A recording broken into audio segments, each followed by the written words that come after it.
What if I told you the will of D isn't about freedom or destiny, but about destruction? Oda has hidden the truth in plain sight for decades, and in the final war, we'll finally see what D really stands for, and it's not what you think. Let's break it down. The world believes the will of D is some inherited trait, something passed down like a bloodline, but what if it's not genetic? What if it's a curse? Look at every character who carries the initial D: Luffy, Blackbeard, Rocks, Gol. D. Roger, Trafalgar. D. Law is. What do they all have in common? They shake the world. They are walking disasters. Wherever they go, kingdoms fall, empires tremble, and history changes.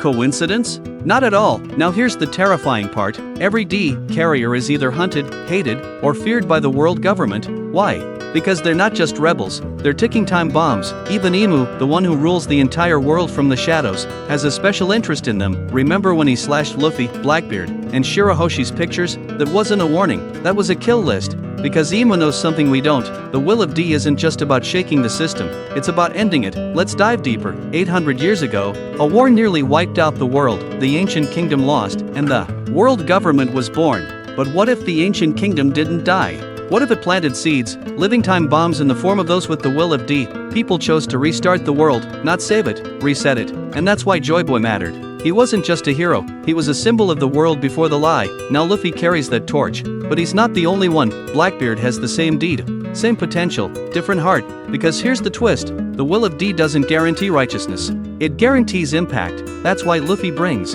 hope, and Blackbeard brings chaos, two sides of the same ancient will and law. He's the observer, the balance.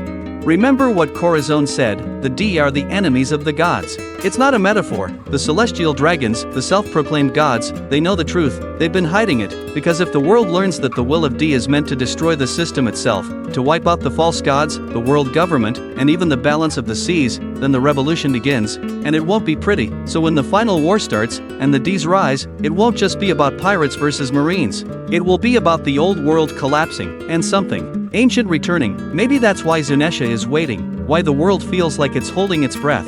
Because the will of D. It isn't the story of heroes, it's the story of extinction, of one era dying so another can live, and Luffy, he might smile through it, but he'll have to make the hardest choice, let the world burn, or stop the will inside him. That's what the final war is about, and that is the true horror of the will of D. If this blew your mind, you need to watch my last video about the Straw Hat who might betray Luffy. It connects to the same ancient truth.